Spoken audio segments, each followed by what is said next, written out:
despachante e conduzir um kart faz-nos sentir grandes homens e é um hobby super divertido. A palavra que mais detesto é estudar.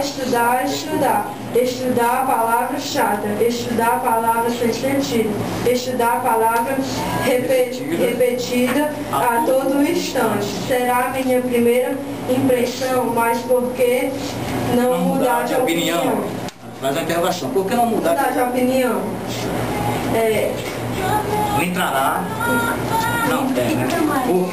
Por que não ver essa palavra com outros olhos e pensar nela como algo que me trará no futuro coisas boas? Acho que assim, essa está na altura certa de mudar o meu pensamento em relação a ela. Estudar a palavra para aprender, estudar a palavra-chave para um futuro melhor, estudar o caminho certo para ir mais longe, estudar a palavra divertida.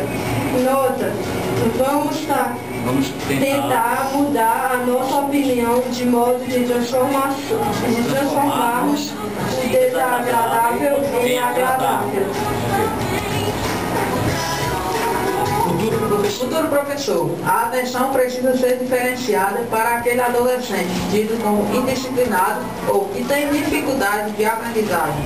Ao invés de rotular e propor a expulsão, o colégio deve investir pedagogicamente no aluno. Acredita Olívio Sá de Souto Maior, Neto, procurador de Justiça. A violência na escola é assunto antigo das conversas sobre educação. Em 2000, a Undemo realizou uma pesquisa com quase 500 escolas públicas em todo o estado de São Paulo. 44% afirmam que a violência aumenta em relação aos anos anteriores. É importante ressaltar que a violência na escola não vem desacompanhada de outros fatores. Não é algo que surge e termina dentro da sala de aula. É apenas uma das facetas dos vários tipos de violência que acertam o jovem diariamente. A violência familiar, social, estatal, verbal, física, comportamental, entre tantas outras. O aluno influenciado por tipos de violência em casa ou na rua é meio de transporte para que esta violência adentre as escolas.